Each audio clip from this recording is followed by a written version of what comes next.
Përshëndetje miq, në kuadër të zgjedhjeve parlamentare të 11 majit, sot jemi me kandidatin e listës hapur, doktorin e mirë njohur nga të gjithë publiku, Ilir Ali Mehmeti. Faleminderit Ilir që erdhe këtu. Faleminderit juve për ftesën. Ilir, ti je një aset i çmuar për Partinë Demokratike, por gjithashtu edhe për shoqërinë shqiptare që ty të kanë emërtuar tashmë si doktori i Covidit. Unë doja që ne të bënim një rrëfim të rrugtimit tënd jetësor edhe për te Covidit, për të njohur pak më mirë ata që nuk të njohin. Ata që të njohin, kolegët e tu sigurisht që i din detajet jetës tënde, por ndoshta një brez më i ri, pse jo, të njihet me ty. Unë doja ta fillonim që nga fillimi, që nga fëmijëria jote, dhe fakti që je rritur nga dy prindër që njëri prej tyre, dhe pse pak e din, ka qenë përfshirë në politikë. Po, shumë saktë. Patjetër, unë jam datëlindja 79-ës, kështu që ajo fëmijëria ime do të thotë ai 10 vjeç i parë deri 10 vjeç bëhet fjalë për kohën e qoftë largut. Me ato mungesat, me ato që kanë vujt gjithë, me ato problematikat me radhë. Një nga problematikat dhe ka qenë dhe kjo e punës shkollës masdite. Ku prindët e mi, duke qenë se ishte të dy mjek, të dy ngarkuar të tjerë, për shkak të shkollës në fillore, pra ka klasë e parë deri në klasë 4, mos postuam pastaj ke gjyshat. Okay. Tashti ishte apo si ishte ky një pretekst, nuk e dim, do ta zbulojmë rrugës, ndoshta, ose do ta zbulojmë asnjëherë. Po fakti është që 4 vjeçarin, pra atë filloren 4 vjeçare, kanë bërë një shkollë muzike. Okay. Në Durrës.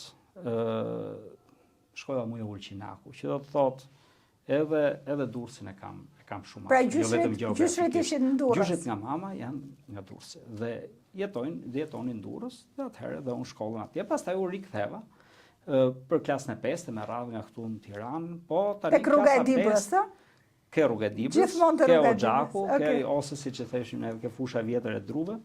Dhe aty pastaj ishte ai viti i famshëm 90-ta, se mund kanë kap këto ndryshime, ka kap me vite gjithmonë 89-90-ta. Fillon atje 8 vjeçarin, nga ky moment i me më dhe i mat, ato ko më shumë i mat, fillojnë dhe rrugtimin e tyre politik, angazhimin e tyre me radhë, ka qenë një nga figurat drejtuese të partijës numër 4 i mat, të degës që përfshin atë zonë, i ndanë në zonë atëherë, nuk ishin këto fjalë, në degë njësi, unë isha shumë fëmijë vogël për të kuptuar diferencën. Po di që ishte angazhuar për te mjekësisë, për te punës aty edhe pjesën tjetër. Pastaj na vinë ato vitet, patjetër gjimnazi, unë mendoj që mosha gjimnazi është mosha më e bukur. Dhe tjetër vit i rëndësishëm. Ke spikatur ti në gjimnaz? Tjetër, tash këto është mirë që ta thonë në zysha ishe. Zysha ishe ka qenë zysha ime kujdestare që përshëndes profesor Vedat Sfërdelli, ka qenë profesor i matematikës dhe ai shumë i kujdesshëm me ne. Unë kam pas gjithmonë një prirje ndaj tyre shkencave matematikore, ose shkencave le them të jetës, biologjia me radhë. E dije që do bësh mjek? Për ta thënë nuk e dije, po e doja. E doja, që në gjimnaz. Dhe një nga arsyet pse e doja është që edhe pse matematikën e kisha shumë qef, dhe në shkollë muzike kisha arrit me fitu konkurse matematike, që ishte rrallë për shkollën e muzikës, doja një shkencë tillë sepse thoya është gjëja më larg e mundshme e matematikës. Okej. Dakor. Dhe na çoi jeta pastaj me kalimin e kohë, prapë ke matematika dolën. Pra në fund fare, ato rrugët e Zotit janë pa një ora, po në fund fare do të çojnë atje ku është objektivi i madh, sado që ti mundohesh të kundërta. Por po të thoja pak më parë, unë jam në maturën 97-s. Prapë viti i vështirë. Atë kush është i ati brezi e di fare mirë se çfarë situate mund të kesh, domethënë një vit mature me radhë, u bë si u bë, ai vit e mbyllëm, harum.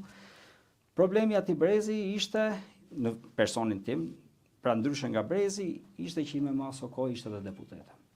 E Partisë Demokratike. Pra ka qenë vitet 96-97? Në legjislaturë, po atë legjislaturën e shkurtër që e quajmë ne, 96-97.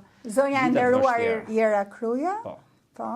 E bëjnë, e asociojnë njerëzit me ty, maman, ata që nuk e din? Edhe pse dy mbiemrat, ajo ka mbajtur mbiemrin e vet, pra ajo mban mbiemrin Kruja, unë e di Mehmeti, pra njohjet janë sepse është ka vazhdon dhe është mjeke dhe shefe shërbimit neurologjisë. Do thotë ka dekada mbi 40 vjet që shërben si mjeke në QSUT dhe është figurë spikatur aty brenda. E ndërkohë që ti ke parë prindrit e tu të përfshirë në politikë, të lindi atëherë ideja që ti një ditë do përfshiheshe apo në atë moment jo? Jo, themi të vërtetën jo. 97-a brezi im hiku si gjatë e lisit. Ne u shpërndam në përbot. Dakor. Pra dhe unë pa botë. Edhe ti emigrove në pa botë 18 vjeç akoma dhe unë hika për Itali. Për sa kohë? Kam nejtë gati 10 vjet në Itali. Kështu që atë jetën e emigrantit të aso kohe, se është ndryshe nga emigranti kësaj kohe, ka diferenca çdo brez njëri nga tjetri. E njoh mirë fatkeqësisht, flasim për një vite të vështira nga ana ekonomike të mëdha, nuk mund të mbahet dot një djalë të ri, një vajzë të re si ndodh sot me studime diku, janë disa mundësira më shumë. Aso kohë telefona s'ka, WhatsApp s'ka, aviona s'ka. Ku vendosen në Itali? Undaje çik për duke sikur sot shkosh nga ana tjetër e globit. Italia që sot është vetëm një orë larg. Në Bologna kam ditur. Nuk kam lëvizur asnjëherë, domethënë aty një qytet i mrekullueshëm, rinor, studentor, shumë qytet na kanë mbajt, na kanë ndihmu. Si përjetove ato vite emigrimi? Vitet mirë dhe keq. Një sepse ti thuash sot një 17 vjeç, 18 vjeçi që mund të ketë një ardhmë i perspektivë shumë të mirë. Ti thuash shko dhe jeto vetëm fare, dhe s'ke asnjë, dhe s'ke telefona, s'ke email, interneti s'ekziston me radhë. Duhet punosh vetë, ja dalësh vetë, ti je mjeku vetes, këshilluesi vetes, kujdestari vetes, e gjitha me radhë. Vështira, ja kemi dalë duke nejtë me njëri tjetrin. Kemi mbështet njëri tjetrin, aty herët u njofa dhe me Selën, bashortën. Pra në atë kohë njohëm. Po, direkt të njëjtat hallet, të njëjtat problematika, të njëjtat situata. Ti në ato vite ishe në shkollë? Po, gjithashtu? Ne shkum për arsye studimore, pra çështja viza, leje qëndrimit e me radhë, për mjeksi. Si e përballonit jetesën? Por, këtu, kjo ishte pyetja e duhur. Po, patjetër, ne duhet të punonim. Dhe ka vështirësi, sepse atje shkolla është me paraqitje detyrueshme, atëherë fatmirësisht dhe unë e kujtoj me shumë mall, se ka profesor Betoli, kishte një zyrë që ndihmonte të huaj dhe i kuptonte çfarë situatë dizastrose ne ishim dhe arritën një marrëveshje, jo për mua, arritën një marrëveshje për të gjithë huajt të ndryshëm ekstrakomunitar që kishin, që të bënë një marrëveshje me Universitetin e Bolonjës, që të kishin mundësi të kishin një program të veçantë, që patjetër ja shtynte më shumë kohën e studimit, por jepte mundësi të studionin, se për ndryshe, dhe unë e mbaj mend fjalën e saj, për ndryshe thonë, to të rinjtë e këto të reja ne do ja dorëzojmë krimit. Nëse neve nuk i mbështesim këta që të kenë mundësi dhe të punojnë, këta nuk do ja dalin kur dhe do të detyrohen të shkojnë atje, për arsye mbijetese. Pra sa rëndësishme është ta mbështesësh shtëriun kur e shef në gjendje të vështirë. Dhe këtë e bënte ajo. E ka bërë me shumë vite. Derisa ka pas jetë, ajo ka ndihmuar qindra të huaj. Dhe duke punu, duke studiu, puno shumë, mundohu studiosh. A kthehesh në Shqipëri? Po, ktheheshim pak a shumë për pushimet e verës, ato gushtin e famshëm dhe kur mundeshim dhe ndimër, pra pushimet e dimrit, shumë rrallë. Pra kur i mendoj barrierat gjeografike, atëherë duhet hypet gjeje trenin, nga treni shkoje këtë trageti donte me letra me orar 18 orë, shkonte 24, shkonte edhe 32. Dhe në një intervistë më përparshme, unë fakt kam dëgjuar që ke thënë që me Selën je njohur në traget. Po, e vërtet është. Pra një nga këto udhëtimet për në Shqipëri. Njohja parë, jo, ka qenë duke shkuar. Okej. Duke shkuar në moment parë dhe ka qenë fakt arsyeja ka qenë një libër. Okej. Që se të çon sa vlerë kishte një libër atëherë. Sa atëherë s'kishte asgjë. Unë kisha një libër i cili ishte një libër nga Ministrisë të Arsimit të Italisë, e cila kishte pyetjet e provimit, se i kanë të hapur ato, i kanë të printuara, i kanë publike, 10 mira pyetje aty, të provimit të hyrjes mjeksi. Dhe kush kishte një libër atëherë, kishte i pasuri të paçmuar. Unë e kisha, ishte marrë vesh, ja jepja disa njerëz, nuk ekzistonin fotokope, ishte shumë vështirë të bëjshe kopje me radhë. Dhe si ne kishim një natyrë, e merrshim dhe lexonim një ditë, të lutem a e lep një ditë apo 2 ditë dhe unë ta lexoj. Dhe kjo ka ndodhur atje, duke qenë se ky tragedi do të i ditë për me shku nga krahu tjetër. Më gjeti brenda në anija do ishin 2000-3000 veta, nuk ishin anije të vogla. Edhe për t'u gjetur s'është lehtë. Por qëllimi ishte libri, mori librin, e lexoi shkreta librin gjithë ditën, gjithë natën, me atë val deti si shkon. E të nesër ma ktheu mbrapsh, dhe aty ka qenë unë. Pastaj jemi taku prapë rastësisht në kthim për vitëri drejt Shqipërisë, dhe kjo ishte krejtësisht rasti, prapë qëllum. A pra, ajo nuk jetonte afër te? Jo, ajo jetonte në Padova. Okej. Që është një distancë 320-125 km nga Bologna, kështu që për ne distancë.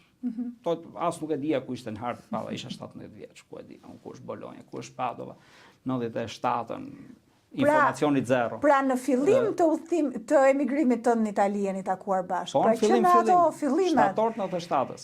Dhe si ka qenë rrugtimi juaj bashkë atje? Dhe ajo ndenjë 10 vjet bashkë me ty? Po, pak disa muaj më shumë, po pak a shumë njësoj. Atje të mbledhin shumë, përveç pjesës që shkojshim shumë mirë bashkë e tjerë, se kjo s'diskutohet. Kjo është për çdo çift. Po kishit një lidhje në distancë bie, apo jo se ajo ishte disa vite derisa ajo transferua në Bologna. Pas e transferoi studimet e veta atje dhe kemi ne të njëjtin qytet në brenda.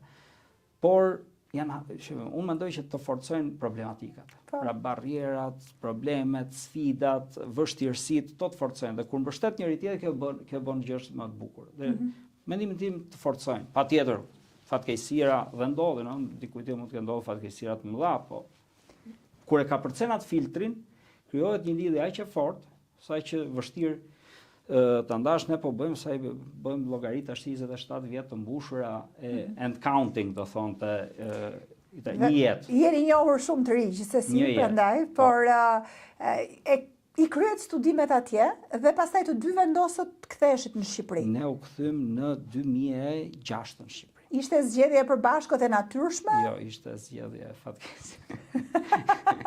Si ishte? Ka qenë zgjedhje e përbashkët, do thotë që unë vendosa të ktheheshim dhe ajo nuk e kishte me dëshirë që në fillim, po më pas kuptoj arsyetimin.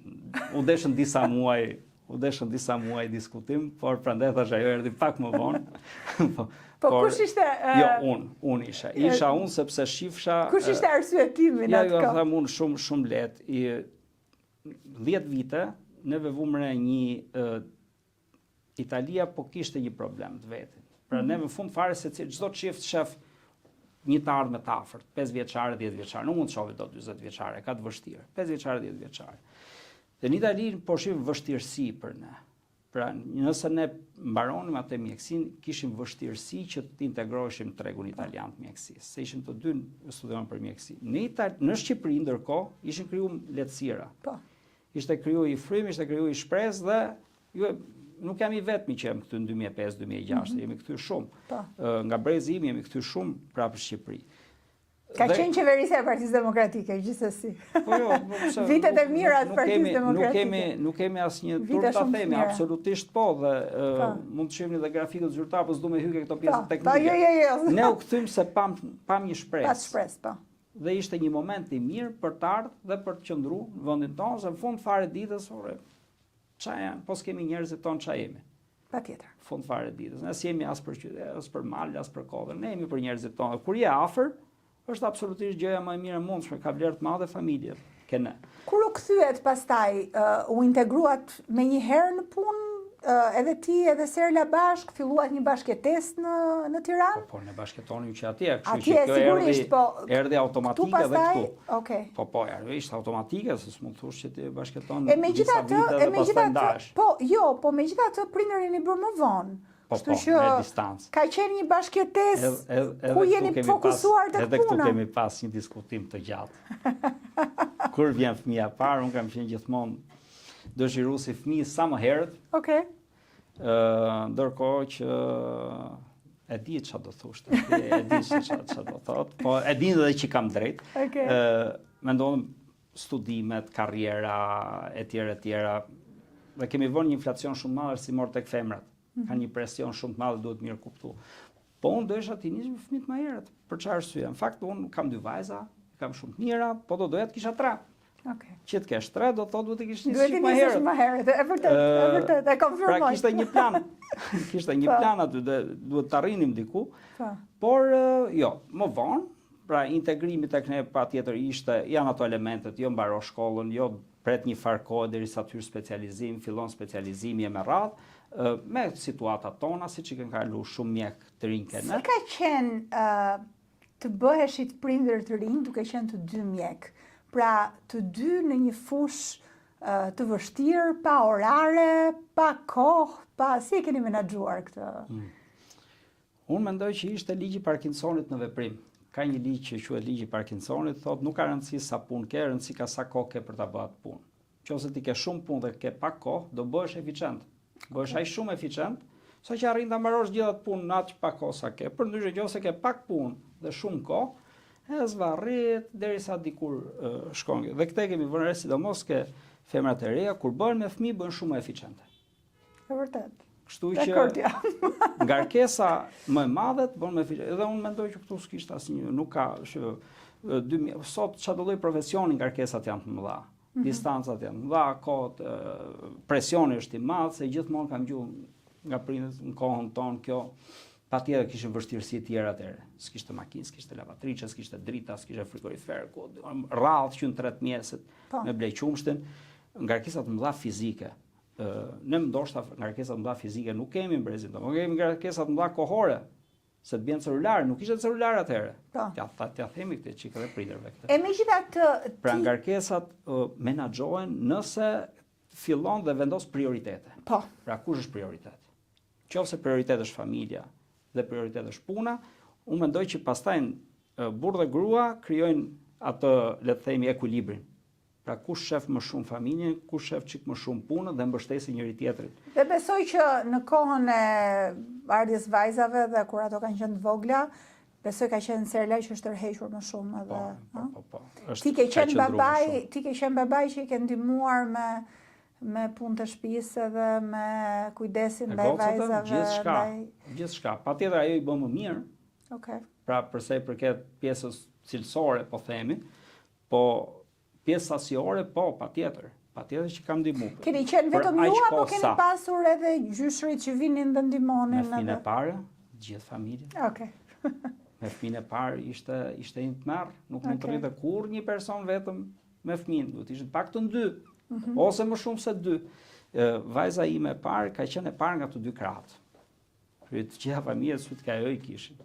Më pastaj erdhi vajza dytë, vllai im u bë me fëmijë, motra Serës u bë me fëmijë dhe u shtoi numri fëmijë dhe syredhoi u bë dhe më e lehtë. Por përpara se sa të kalojmë te fëmia dytë, ti pate një shkëputje dhe shkove në Holland.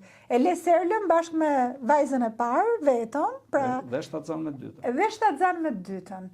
Pra një kohë e vështirë, u shkëputej për rreth 1 vit mbi 1 vit. Okej, mbi 1 vit. 13 muaj zgjasta ai kursi dhe diçka më shumë. Patët prap atë diskutimin me se. Po,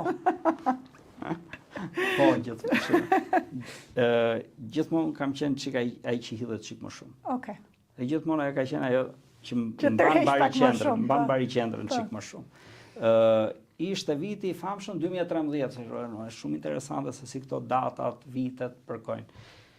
Dhe unë kam bërë një specializim në endokrinologji të parë, ndoshta shumë veta nuk e din fare që unë e kam bërë, sepse unë pash që aty nuk ishte më një të ardhmë ka ajo fushë e mjekësisë. Duhet bëhet diçka tjetër, një specializim dytë, që ishte epidemiologjia klinike, që shkoa bëra në Hollandë, e zgjolla dhe aso kohë shumë kolegë të mit më thonin po ç'ke ke luajtur më në shpatë, si e bën këtë etj etj. Unë thash do më shifni mas disa vitesh.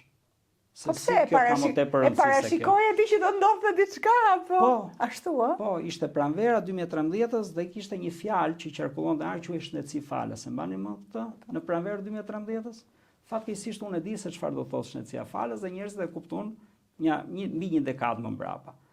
Unë e kuptoj që më herët dhe duke ditë se çfarë do ndodh këtu, atëherë duhet marrësh masa, o ta ndalësh ose pastaj të gjesh si ta superosh. Pra, përmes e dija që kjo do ngecë në vend dhe ngeci, po mos dalin ke kjo pjesa, duhet bëja diçka të re.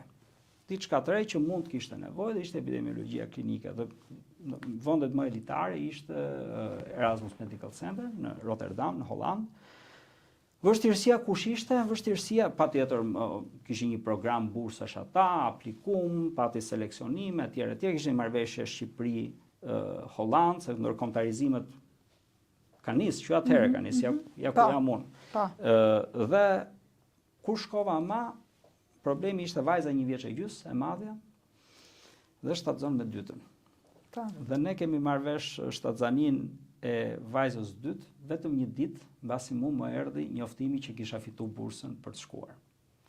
Dhe ne ato, domethënë përveç qefit, patjetër, lumturisë, që po vjen një fëmijë dytë, ishte kjo element tjetër, tani ta pranoj që të shkoj, apo të mos ta pranoj që të shkoj, dhe ta djeg. Sepse nuk e dinim, kur kisha bërë aplikimet më herët, maj mos gabojnë, 10-11 maj ka hapa ti ke hedhë me guxim, me sa kam vënë re, në ato që ke ndërmarrë. Ishin gjëra që duhet bësh. Pra ishte një investim dy palësh. Pra nuk ishte vetëm nga ana ime, po ishte edhe nga ana saj. Patjetër unë sa herë mundesha në fundjavë, fluturoja, vija, hikja, që të rria sa më shumë, po prap ngarkesa e madhe patjetër ishte e saj. Derisa u riktheva unë shtator 2014, kjo situatë pra ju menaxhoi vetë me shtatzanin, me vajzën e vajza e vogël? dytë është e fillimit të janarit. Pra në 2014, pra një kohë shumë e gjatë, dhe shtatzania dhe 9 muajt e parë të jetës, dhe kohë e vështirë për të, e vështirë më pak për mua, po themi nga ana fizike, po më e vështirë psikologjikisht, se do të rije më afër me radhë, po ishte një investim që duhet bë. Duhet bë për atë familje, dhe ja ku u kthy ai investim dhe u desh, se shumë vetë aso kohë nuk e kuptonin, më thoni, si u thash pak e çmendur. 10 vjet mbrapa më thonin je me fat. Unë thash, dhe unë ja kujtova, që jeni po të njëjtit njerëz, që 10 vjet parë më keni thënë që je çmendur. Dhe 10 vjet mbrapa je me fat. Ky është vizion. Këtë duhet ta kesh. Është një lloj projekti, është një pyetje klasike që të bën jashtë, çfarë ku e sheh veten tatë mas 5 vitesh, mas 10 vitesh me radhë. Kur shef një derë të mbyllur, atëherë kërkon kush dritarja. Absolutisht. Absolutisht. Edhe unë e besoj plotësisht këtë gjë, dhe mendoj që vinë disa situata në jetë që ndonjëherë një derë e mbyllur tregon që thjesht duhet ndryshosh drejtim edhe të shohësh për diçka tjetër. Por rasti kur erdhi pandemia, që e gjithë bota u gjend e papërgatitur, çfarë mendimi patet ti? E kishe parashikuar në një farë mënyre që kjo mund të ndodhte, apo u surprizove njësoj se njerëzit e tjerë? Jo, ajo është fusha ime tash. Dhe ne i studiojmë dhe ne thjesht presim kur do ndodh. Okej. Ne nuk është se mendojmë që s'do ndodh. Ne e dimë që do ndodh, ne nuk e dimë kur do ndodh, në çfarë përmasash do ndodh, do e diçka e re apo diçka e vjetër që rikthehet. Jo, them në përmasat që ndodhi, se sigurisht që... është diçka, madje është më ulët se pandemi tjera që kemi parë neve gjatë njëjtit shekull.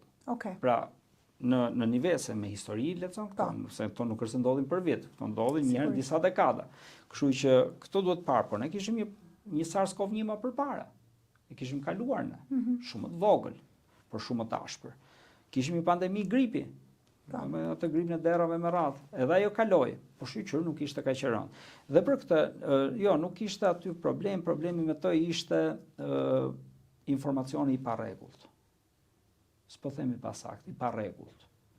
Që do të thotë, jo vetëm infodemi, si u tha, se infodemi është për masa. Unë e mendoj me informacioni i parregullt. Pse? Sepse filluam të dyshonim burimet zyrtare. Po. Dhe filluam dyshonim që qëndron kjo apo s'qëndron. Pra në momentin që u tha nuk transmetohet nga njeriu ke njeriu, pavarësisht se smuhen këta njerëz. Këta organizata botërore shëndetësike na vurin vështirësi shumë të mëdha, sepse neve sa herë kemi lëkundje, ne kthehemi ke boshtet, institucionet, mendimet, protokollet, njerëzit, to duhet të jenë pa lëkundur. Kur këta lëkunden, problemi bëhet shumë më i madh. Dhe unë mendova dhe shpresova që në Shqipëri do fillojnë institucionet hynin punë. Unë isha antar i Këshillit Shkencor të ISHP-s, Institutit Shtetit Publik, dhe po të shkon të lexon ligjin dhe statutin, është niveli më i lartë i vendimarrjes në këtë drejtim. Madje edhe ministra për masa duhet ta çojë atje për miratim. Ato e hoqën. Prit që aty në kjo. Më pas prit aty në lojë disa profesorë që kemi neve shumë të copë tek ne, fushën e epidemiologjisë, por nuk hyn lojë. Atëherë kuptova që pushka kishte mbet varë. Pra ti gjete një hapësirë. Ti gjete një hapësirë Jo, nuk gjeta një hapësirë. Unë doja ta bënin të tjerë dhe ta bëjshim si grup këtë punë. Po pas kam bet për ta bë ashtu, okay. Do ta bëjmë dhe çfarë mendove ti? Domethënë atë kohë përshtypja e publikut është që ti ke qenë doktori që njerëzit e shikonin edhe i jepte një lloj qetësie, edhe një lloj sigurie kur ti dili edhe flisi. E kishe kështu si mision këtë për t'i qetësuar disi njerëzit? Unë mendoj që ky është misioni çdo mjeku. Okej. Ky nuk është misioni, kjo është detyra jonë. Pra ne shpesh herë hasemi me gjëra shumë vështira, me lajme shumë të kopshme që duhet t'i themi, me situata të papërballueshme dhe ne e dim që nuk do shkoj, por gjejmë fjalë të mirë për t'i thënë. Apo jo? Ta ju mendoni ju vetë në një aksident që ti e din fare mirë për shkak si mund të shkojë ajo, po ti thu ç'ke, po vjen urgjenca, po vjen ndihma, do të çojmë, nuk është aq keq, a i gjejmë neve këto? A na vjen e natyrshme t'ia themi këto? Pa qenë mjek fare. Thjesht njerëz. Duke qenë mjek patjetër. Quhet teknik TLC, Tender Love and Care, është kyçen mjekësi kjo. Në radh parë ti do të qetësosh sepse vret më shumë paniku. Po. Dhe më pas patjetër do bësh dhe punën tjetër. Jo se do bësh vetëm këtë, se pastaj jemi vetëm kuruz shpirtëror, jo ne jemi dhe kuruz të trupit. Kështu do bësh dhe këtë tjetrën, të dyja bashkë. Por duhej koordinim që nuk ishte, fatkeqësisht, dhe duhej që neve të runim boshtet që funksionojnë. Boshtet që funksionojnë duhet i kishim mbajtur shumë fort. Duhet i kishim mbritur shumë fort. Ato bëri Suedia dhe ja doli shumë mirë. Kush e humbi, pastaj fillin. Si e ka ndryshuar botën në këndvështrimin tënd? Pandemia. Po asgjë. I mbani ato jo realiteti i ri, jo po etj. Ekonomikisht po njerë, kjo është e sigurt. Ekonomia është dinamike, por gjërat ndodhin. Por jo, sepse diskutojnë shpesh njerëzit që njerëzit kanë mbetur me pasoja nga vaksinimi, edhe sigurisht që ka patur edhe shembuj të tillë. Po pastaj njerëzit nuk thënë asgjë sa pasoja kanë mbetur nga duhanpirja. Se pra ti vesh gjithë gjërat me një vend, do të harrosh këto gjërat nga ajri ndolur, nga ushqimet që nuk e dim se ç'a hajm. Pastaj këto nuk janë të rëndësishme. Po ama ajo vaksina ka gjë që ke bë vetëm një herë, ky është problemi, jo ato 2 paketa cigares në ditë. Ato nuk janë problem pastaj. Ky ajri që neve thithim çdo ditë, ne kalamajt tanë, gjyshit tanë, gjithë, ky nuk është problem. Po kjo është asgjë s'do ndodhte. Dhe kur thonë jo realiteti i ri, jo. Forca më e madhe e njeriut është përshtatja. Këtë kemi ne. Ne nuk jemi as të fuqishëm, ne s'dim as fluturojmë, as gërmojmë, as notojmë mirë, as vrapojmë siç duhet. Praktikisht çdo lloj gjitari po të na e vesh përballë fiton ai, nuk fitojmë ne. Ato që ne kemi përshtatjen. Kur na vjen ne përshtatemi dhe bim dakord me diçka dhe bashkëtojmë me atë. Na duhet një kohë, por neve ja dalim. Pra, është një periudhë krize, por pastaj ja del. Dhe kjo çka ka si bazë, ka frikën. Nuk është se përshtatemi se jemi më të mençur, më tjerë, ka kafshë janë më të mençura se njeriu. Përshtaten për shkak të frikës. Për shkak të frikës ne arrin përshtaten dhe kjo periudha frikës ama duhet të jetë përpara përshtatjes. Ndodhi përshtatja dhe ku është realiteti i ri sot që flasim neve. Sot shumë pak veta flasin për pandeminë apo e mendojnë pandeminë. Dhe bota kalon. Sikur i ndan dy kohë duket, sikur pas pandemisë, para pandemisë. Po jo, po do ta bëjmë atë thjeshtun akoma gripi që kalon çdo vit. Mbaron periudha gripi, harrojnë gjithë. Vjen dhjetori, grip si ky s'kemi pa ndonjëherë. Pse? Se me smundjen infektive kalojnë ca cikle që ne i quajmë neglizhim, panik. Popullata, për popullatë është normale kjo. Dhe ne nuk është se duam ndru popullatën, ne jemi njerëzit kështu janë. Problemi është institucionet duhet të jenë kyçe dhe këta duhet ta dinë që kjo gjë do ndodh dikur në të ardhmen, po ti duhet të jesh gati, është njësoj si ushtria. Bën stërvitje, jo se do ketë luftë nesër. Apo mas një javë, mas një muaj, po të jetë gati nëse kjo ndodh dikur. Është i njëjti pari.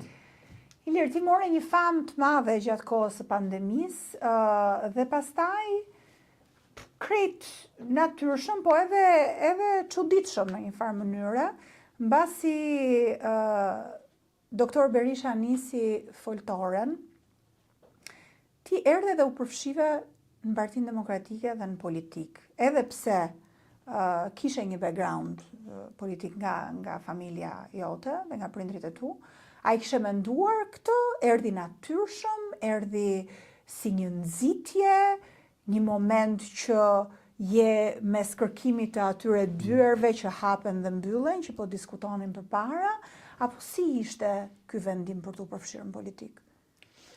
vështirë që ta themi dot neve në 2 minuta, se kjo është rrugtim, por po të shohësh si qasje. Kishte nevojë. Pra është një njëjta gjë. Push ka varur. Parimi unë push me varur nuk e lë dot. E kam natyrën, nuk e lë dot. Është diçka për të bërë, hajde ta bëjmë. Unë jam afru aktivisht në prill të 22-shit. Po. Edhe pse pata ofertat më përshme. Pra 20-21-shin, kujtojmë që ne kishim zgjedhje në prill të 21-shit dhe po të shihni xhirimet e vjetra, unë kam qenë në krah të kryesisë Partisë Demokratike në mbështetje të tyre për zgjedhjet e 2021-shit, publikisht, edhe pse ishin situata të vështira në atë kohë, por nuk pranoja dot të angazhoja dot politikisht, sepse ishte dimri më i vështirë që do kishte Shqipëria. Dhe mendja unë duhet të kisha ke objektivi kryesor që ishte pandemia. Pavarësisht që e mbështesja dhe aktivisht, nuk mund të isha dot pjesë unë vetë si person aty. Përveç se ta mbështes, flas për programin, diskutoj me, ti bëj me opozita se menaxhimit siç po i bëj e me radhë. Në mars të 22-shit zyrtarisht pandemia u shpall, ishte praktikisht e mbyllur. Se më pas u bëshoja shumë më vonë. Por në mars ajo mbaroi. Dhe ne e pam, i bëm llogaritë tona, tham kjo në mars mbyllet. E kemi pas në raporte zyrtare shkruar. Nga ky moment, ky që ishte objektivi i parë i le të them profesionit tim, i vizionit tim, ky tashmë ra. Pra zbriti, hiku ajo krizë. Dhe kishim një krizë të dytë, që ishte kriza e demokracisë në Shqipërisë, pse po goditej Partia Demokratike në gjitha krahët. Pra ajo ishte një nga periudhat më të vështira që ka kaluar ndoshta Partia Demokratike, kishte kaluar më të vështirë gjatë le të themi dimrit, sezonit ndërmjet 21 dhe 22-shit. Por në prill të 22-shit unë aty afrova sepse mbylla këtë kapitull që ishte i pandemisë. Dhe këtu kishte nevojë tani. Pra njëri sfidave do thosha, ha? Po. Ose së rri rehat, do thonte nusja ime. Jo, se ka, dëgjoj, shive, ne jetojmë. Po jo, aty ku ka patur vështirësi, aty e gjendur edhe ti, domethënë për dën kontributin tënd, dhe kjo është shumë fisnike në fakt. Në ditë të këqija duhet i gjendash njerëz. Po, absolutisht. Në ditë të mira të afrohen gjithë. Afrohen gjithë. Shif kush është afruar në ditë të këqija, kjo është këshilla. Këtë gjyshim këtë ma përmendej gjithmonë. Shif kush të afër, kush të afrohet në ditë të keqe. Pa në ditë mirë do të rrinë pafund njerëz rreth rrotës. Kjo është shumë e rëndësishme dhe kjo është unë mendoj që gjyshi tani na kanë lënë neve disa perla diturie që ne duhet i mbajmë këtu. Që nuk ja kemi ditur vlerën derisa absolutisht. Pra ka ardhur momenti. Po themi që në ditën time më të mirë profesionale apo quajeni si doni, unë ju afrova ditës më të keqe Partisë Demokratike, pse për ta ndihmuar. Jo për ta ndihmuar thjesht si parti, po për ta ndihmuar se duke ndihmuar opozitën, ti ndihmon krejt shtetin. Nuk ka shtet që s'ka opozitë të jetë i lumtur. Dhe ty të shkojnë punë të mirë. Jo, ka një balans, opozitë, diskutojnë dhe këto të dyja bashkë e bëjnë shtetin më mirë. Nëse ti e shkatron opozitën, atëherë ti je një vend diktatorial. Dhe unë s'du të jetoj një vend diktatorial. Absolutisht. Familjen time s'du të arrisë një vend diktatorial. Po ti ishte ashtu, pastaj do iknim dhe ne. Jo, ne duhet ta bëjmë këtë gjë. Pra pat edhe një thirrje të brendshme, do thosha, për tu përfshirë në atë moment, mbasi pandemia ishte mbyllur, e pej që kishte nevojë edhe Partia Demokratike për figura si ti. Po, unë do thoja që trima mbas lufte ka shumë. Po. Trima dhe vërtet duken luftë. Pra aty kur është nevojë, aty të shfaqesh dhe aty të ndihmosh kur është nevoja e madhe. Dhe unë mund të bëja diçka. Pra e shifra që diçka mund të bëja. Po edhe sikur të isha vetëm një person aty, pra do isha për ta bërë atë. Dhe mendoj që aty do kishte paski nevojë më të madhe që ta bëre edhe disa tjerë. U afron çik më mbrapa, po s'ka gjë. Rëndësi ka që Partia Demokratike po zgjerohet, po forcohet, tash ti ka kriju pra boshtin e vet, se ky është problemi, ke boshti. Se ne deshëm të lëkundin boshtin Partisë Demokratike. Dhe boshti mbajti. Dhe nëse boshti mban, pastaj krijohet, pra pema në fund fare, po s'mbajtën rrënjët bie, po mbajtën rrënjë herët avon prapi që degët dhe gjethet dhe lulet. Po shtohet, po lulzon, jemi mirë, hecë. Si ka qenë ky rrugtim i yti?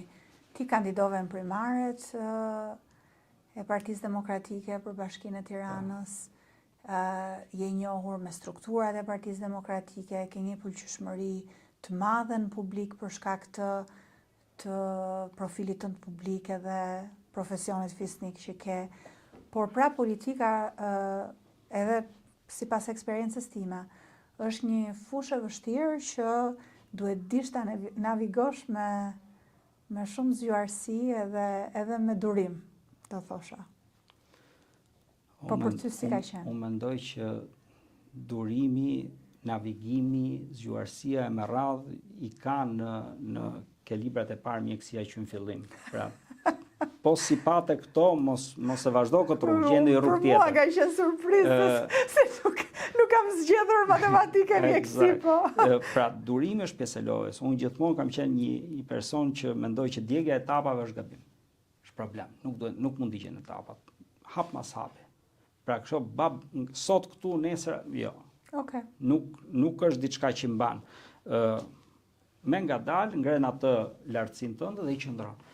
Pra, në vetvete nuk shoh ndonjë vështirësi më të madhe se sa ç'është mjekësia aplikume. Okay. Dhe në krizën kemi menaxhuar kriza shumë më të mëdha mjekësi se sa në politik. Lodhja është absolutisht më e vogël politik se sa mjekësi. Doktora, vazhdoni juve. Ju them kolegëve, vazhdoni punën se duhenin, jeni aset për Shqipërinë, është aset dhe opozita në Shqipëri. Ama si ngarkesë, si lodhje, si kohë, si etjera, ju e garantoj që jemi pak a shumë të njëjtat lloj nivelësh që kemi qenë përpara. Pra në 2 natës bie telefoni atje, në 2 natës bie telefoni dhe këtu, nuk ka një diferencë të madhe. Në mjekësi bën ndryshim në jetën e njerëzve, e prek me dorë ndryshimin. Në politik bën ndryshim në një këndvështrim tjetër, në një aspekt tjetër, në një dimension tjetër. Koha është diferencë. Koha. Gjitha tjerët janë njësoj, gjitha tjerët janë të prekshme, por koha bën ndryshim. Në mjekësi rezultatet i shef relativisht shpejt. Orë, ditë, javë. I shef relativisht shpejt rezultatet. Në politikë i shef më gjatë. Këtu duhet vizion më i madh. Pra, unë do të thoya që është njësoj si një anije. Nëse janë kuvert, shef X horizont. Nëse hyp maj direkut, ke një horizont dhe më të madh. Pra, ku po shohim ne me kohën? Kur ne themi për shembull politika arsimore, breziri, ne jemi duke pa 30 vjet, 40 vjet mbrapa. Një mjek kur bën një operacion nuk mendon për 40 vjet mbrapa. Sepse mendon shumë afër. Të kalojmë këtë keqen, ja të shpëtojmë jetën, pastaj cilësinë e jetës, pastaj jetë gjatësinë, pastaj e flasim. Kurse neve këtu diskutojmë 50, 60, 80 vjet më mbrapa. Ne diskutojmë breza, ne diskutojmë edhe trashëgimi kulturore, për shembull, t'ia lësh brezave të tjera diçka. Pra çështja është koha, jo se nuk e shef. Matja është ndryshe sepse përfitimi që merr sot një pacient duket. Përfitimi që do marrësh nga një politik duhet ta imagjinosh, ta kesh në kokë një herë dhe të kuptosh ku do të shkosh. Dhe duhet ta ndjekësh rrugës, pra trajtimi është më i gjatë. Kurse këtu herët apo vjen.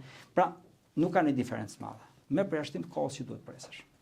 Dhe qëllimi yt ka qenë ta bësh këtë diferencë në kohë, të lësh një emër tëndin, një impakt tëndin në këtë fushë, domethënë kush ka qenë qëllimi i përfshirjes më shumë? Qëllimi është i thjeshtë. Ne kemi nevojë, po marr shëndetësinë, son politikat shëndetësore një fund. Për shëndetësinë, po. Jo, ne kemi, ku do shkojmë kur të smuhemi ne? Unë dhe ti. Kameramani që kemi këtu që po punon. Fëmijët tanë, baballarët, nanat tona, gjyshet tona, kush i ka një jetë akoma. Ku do shkojmë? As duan një shëndetësi se ti mund të kesh para sa duash. Po së shëndetësia aty ku duhet pastaj, themi në shneti i parë, po së shneti aty. Pra ne duhet bëjmë diçka që është shërbim. Në shërbimin tonë. Dhe kjo gjëja këtu të funksionojë. Pra nuk është se ka të bëjë që leti emër i vure apo si vure emër kësaj teknikës operatore se i vëmë neve emra. Themi teknika filane ka shpëtuar shumë jetë, për shembull, kjo teknikë është shumë mirë. Po në fund fare ne duam që kjo të përdoret për njerëzit, se ka emrin kështu apo ashtu, për çon si ka. Pra nuk është kjo për të vendosur emrin këtë e bëra unë dhe për ta shkruar në mur. Qofse ke mundësi, tjetër perlë që të lejnë gjysh. Qofse ke mundësi, patjetër lër një emër të mirë. Qofse i ke ato mundësi, aq ku i ke mundësi. Po rreth parë ke bën një të mirë që shkon përpara, shkon me breza. Dhe unë mendoj që neve sot vujmë mungesa që janë për veprime dhe mos veprime brezave të mëparshëm tonët. Pra, nesër pas nesër, unë do thoya këtë që do e shohësh dikur vetëm pasqyrë 60, 70, 80 vjeç. Do thosh, çfarë bëre ti? 2 mundësi i kishe. 2. Më ndoshta duheshin 42, ndoshta 422. Ti ato 2 kishe, ta ato të gur. I gjujte, e tentove, e bëre, si do ndihesh nëse ti kishe 2 mundësi dhe si përdore, kur të shkosh 70 vjeç, 80 vjeç. Unë them që kur t'jepet mundësia, kur Zoti t'jep 2 mundësi, këto 2 mundësi ti duhet i përdorësh për të mirë. Ti mbash për vete, vjen keq, po unë nuk jam tip që du të jem pishman për në një gjë në jetë. Unë du të them, e kisha atë mundësi, e bëra. Ja dolëm, shumë mirë. Nuk ja dolëm, po prapë në e tentum. Nuk mund të them, do dhe kisha atë mundësi, po e lash pushkën varë atje dhe hajtë do Zoti e merr në një në të ardhmen. Lirë e përmblodhe shumë bukur, dhe gjithë qëllimin tënd, edhe shpresën tënde, besoj, u dallua shpresa që gjërat do ndryshojnë, të paktën në Gjërat gjithmonë ndryshojnë. Ne duam të ndryshojmë më shpejt. Faleminderit shumë për kohën.